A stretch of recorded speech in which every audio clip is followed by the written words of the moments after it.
Hi Lou.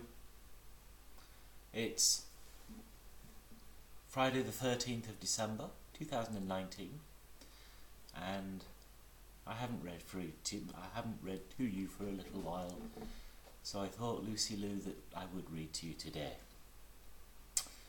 It's The House at Pooh Corner, which I've been reading to you.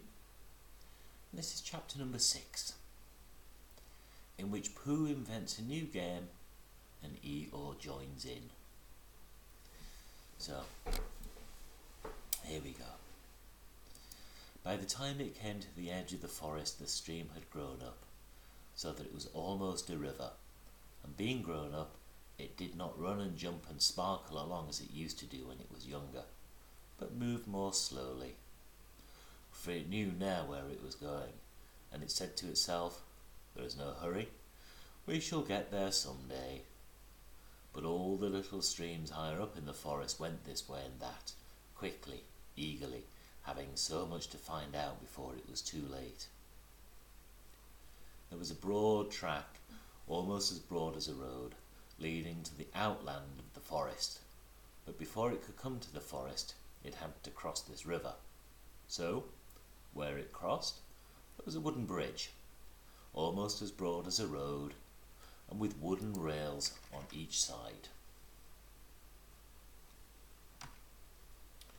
Christopher Robin could just get his chin onto the top rail, if he wanted to, but it was more fun to stand on the bottom rail so that he could lean right over and watch the river slipping slowly away beneath him. And Pooh could get his chin onto the bottom rail if he wanted to, but it was more fun to lie down and get his head underneath it and watch the river slipping slowly away beneath him. And this was the only way in which Piglet and Roo could watch the river at all, because they were too small to reach the bottom rail. So they would lie down and watch it, and it slipped away slowly, being in no hurry to get there. One day when Pooh was walking towards the bridge, he was trying to make up a piece of poetry about fir cones, because they were lying about on each other on each side, and he felt slightly singy. So he picked up a fir cone and looked at it, and he said to himself, "This is a very good fir cone, and something ought to rhyme to it." But he couldn't think of anything. And then this came into his head suddenly. "Here is a mystery about a little fir tree.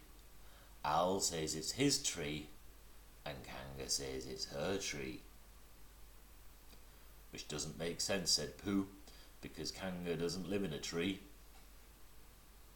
He'd just come to the bridge, and not looking where he was going, he tripped over something, and the fir cone jerked out of his paw and into the river. "Bother," said Pooh, as it floated slowly under the bridge, and he went back to get another fir cone which had come to rhyme to it. But then he thought he would just look at it and the river instead, because it was a peaceful sort of day. So he lay down and looked at it, and it slipped slowly away beneath him. And suddenly, there was his fir cone slipping away too. "That's funny," said Pooh. "I dropped it on the other side," said Pooh, "and it came out on this side. I wonder if it would do it again." And he went back for some more fir cones. It did. It kept on doing it. Then he dropped 2 in at once, and he leant over the bridge to see which of them would come out first, and one of them did. But as they were both on the same size, he didn't know if it was the one which he wanted to win, or the other one. The next time he dropped one big one and one little one, and the big one first came out first, and the small one came out second, which was what he said he'd wanted to do, and the little one came out last, which was what he said it would do, so he'd won twice. And when he went home for tea, he had won 36 and lost 28, which meant that he had, well, you take 28 from 36, and that's what he was, instead of the other way around. And that was the beginning of the game called Pooh Sticks, which Pooh had invented, and which he and his friends used to play on the edge of the forest. but they played with sticks instead of fir cones, because they were easier to mark. Now one day Pooh and Piglet and Rabbit and Roo were all playing poo sticks together. They dropped their sticks in, and when Rabbit said, "Go!" then they hurried across to the other side of the bridge, and now they were all leaning over the edge, waiting to see whose stick would come out first. But it was a long time coming, because the river was very lazy that day, and hardly seemed to mind if it didn't ever get there at all. "I can see mine," cried Roo. "No, I can't. It's something else. Can you see yours, Piglet?" "I thought I could see mine, but I couldn't." "There it is." "No, it isn't. Can you see yours, Pooh?" "No," said Pooh. "I expect my stick's stuck," said Roo. "Rabbit, my stick's stuck. Is your stick stuck, Piglet?" They always take a little longer than you think," said Rabbit. "How long do you think they'll take?" said Roo. "I can see yours, Piglet," said Pooh. "Mine's a sort of greyish one," said Piglet, not daring to lean too far over in case he fell in. Christopher Robin, in case he fell in, sorry, I messed up there, but there we go. Yes, that's what I can see, it's coming over to my side now.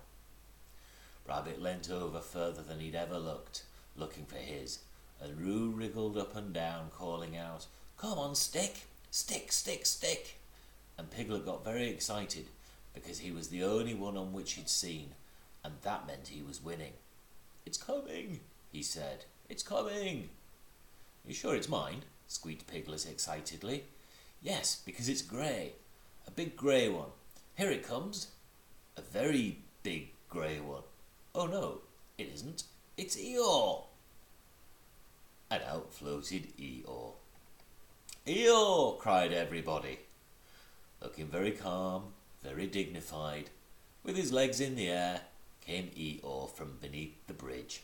"It's Eeyore!" cried Roo, terribly excited. "Is that so?" said Eeyore, getting caught up a little by an eddy and turning slowly round and round 3 times. "I did wonder." "I didn't know you were playing," said Roo. "Well, I'm not," said Eeyore. "Eeyore, what are you doing there?" said Rabbit. "I'll give you 3 guesses, Rabbit. Digging holes in the ground? Wrong. Leaping from branch to a young oak tree? Wrong. Waiting for somebody to help me out of the river? Right. Give Rabbit time, he'll always get the answer." "But Eeyore," said Pooh in distress, how shall we, do you think if we—" "Yes," said Eeyore, "one of those would be just the thing. Thank you, Pooh." "He's going round and round," said Roo, much impressed. "Well, why not?" said Eeyore coldly. "I can swim too," said Roo proudly. "Not round and round," said Eeyore. "It's much more difficult. I didn't want to come swimming at all today," he went on, revolving slowly.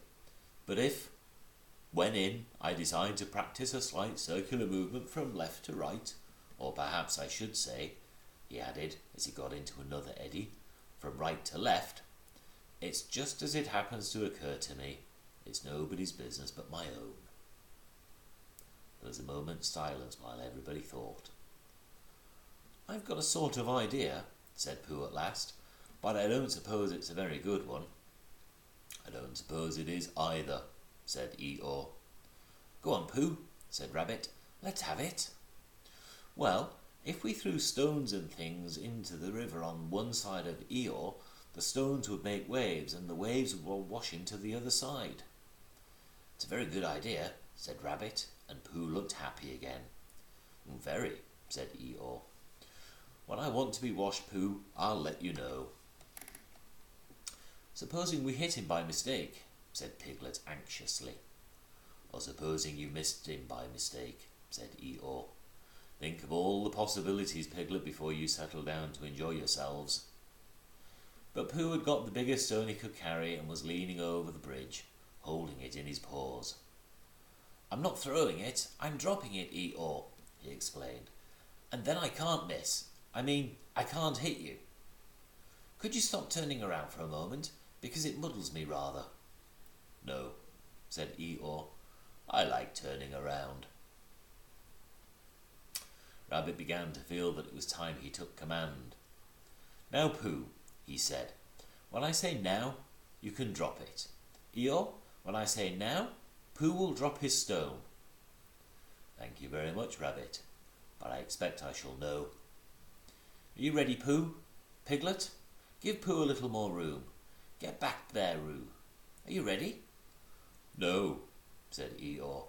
"Now," said Rabbit. Pooh dropped his stone. There was a loud splash, and Eeyore disappeared. An anxious moment for the watchers on the bridge.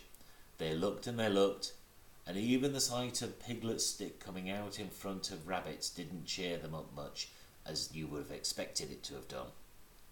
And then, just as Pooh was beginning to think that he must have chosen the wrong stone, or the wrong river, or the wrong day for his big idea, something grey showed up for a moment by the river bank, and it got slowly bigger and bigger, and it was Eeyore coming out.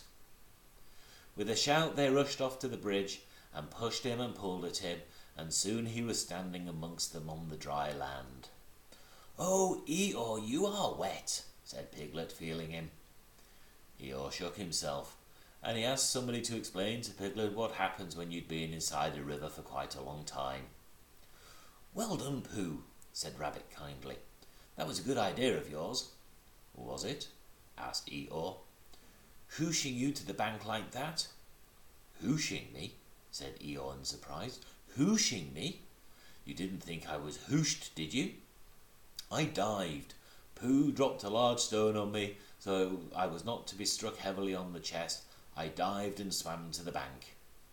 "You didn't really?" whispered Piglet to Pooh, so as to comfort him. "I didn't think I did," said Pooh anxiously. It's just Eeyore," said Piglet. "I thought your idea was a very good one." Pooh began to feel a little more comfortable, because when you are a bear of very little brain, and you think of things, you find sometimes that a thing which seemed very thingish inside you is quite different when it gets out into the open and has other people looking at it. And anyhow, Eeyore was in the river, and now he wasn't, so he hadn't done any harm. "How did you fall in, Eeyore?" asked Rabbit, as he dried him with Piglet's handkerchief. "I didn't," said Eeyore. "But how?" "I was bounced," said Eeyore. "Ooh," said Roo excitedly. "Did someone push you?" "Somebody bounced me. I was just thinking of the side of the river, thinking, if you know that sort of thing, when I received a large bounce." "Oh, Eeyore," said everybody. "Are you sure you didn't slip?" asked Rabbit wisely. "Oh, of course I slipped. If you're standing on a slippery bank of a river and somebody bounces you loudly from behind, you slip. What did you think I did?" "But who did it?" asked Roo. Eeyore didn't answer. "I expect it was Tigger," said Piglet nervously. "But Eeyore," said Pooh, "was it a joke or an accident? I mean—" "I didn't stop to ask, Pooh. Even at the very bottom of the river, I didn't stop to say to myself, is this a hearty joke or the merest accident? I just floated to the surface and said to myself, it's wet, if you know what I mean." "And where was Tigger?" asked Rabbit. Before Eeyore could answer, there was a loud noise behind him, and through the hedge came Tigger himself. "Hello, everybody," said Tigger cheerfully. "Hello, Tigger," said Roo. Rabbit became very important suddenly. "Tigger," he said solemnly, "what happened just now?" "Just when?" said Tigger, a little uncomfortably. "When you bounced Eeyore into the river." "I didn't bounce him." "You bounced me," said Eeyore gruffily. "I didn't really. I had a cough. I happened to be behind Eeyore, and I said, 'Arrgh!'" "Why?" said Rabbit, helping Piglet up and dusting him off. "It's all right, Piglet." "It took me by surprise," said Piglet nervously. That's what I call bouncing, said Eeyore, taking people by surprise. Very unpleasant habit. I don't mind Tigger being in the forest, he went on, because it's a large forest, and there's plenty of room to bounce in it. But I don't see why he should come into my little corner of it and bounce there. It isn't as if there was anything very wonderful about my little corner. Of course, for people who like cold, wet, ugly bits, it is something rather special. But otherwise, it's just a corner, and if anybody feels bouncy. I didn't bounce, I coughed, said Tigger crossly. Bouncy or coffee, it's all the same at the bottom of the river. Well, said Rabbit, all I can say is, well, here's Christopher Robin, so he can say it.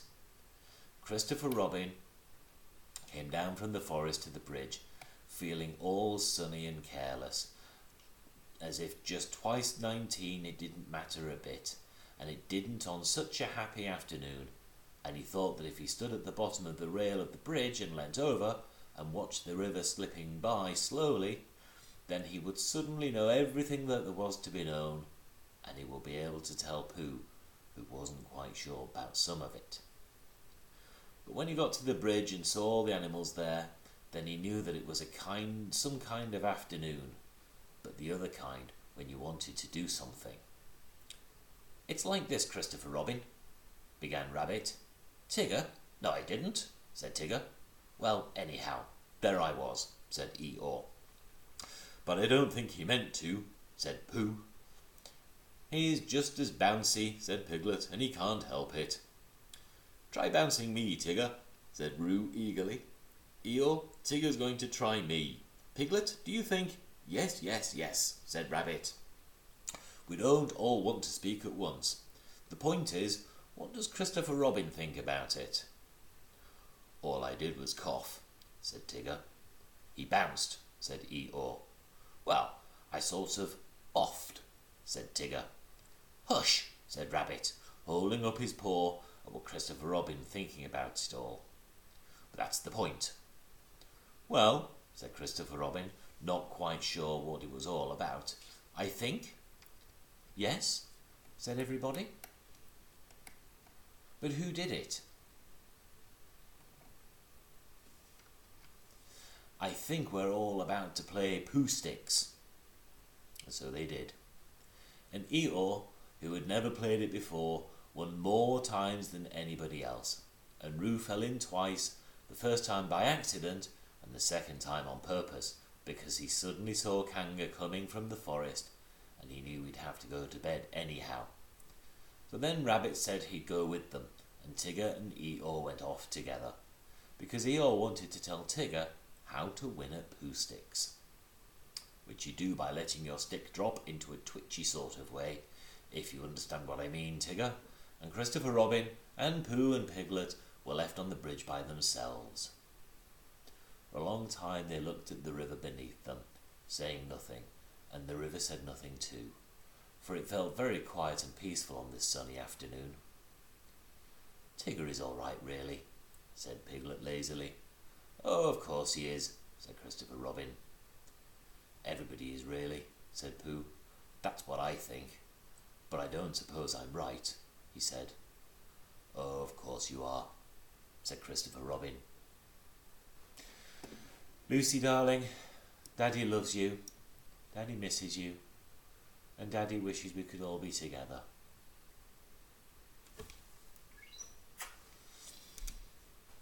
Bye-bye, sweetheart, and I hope we talk soon.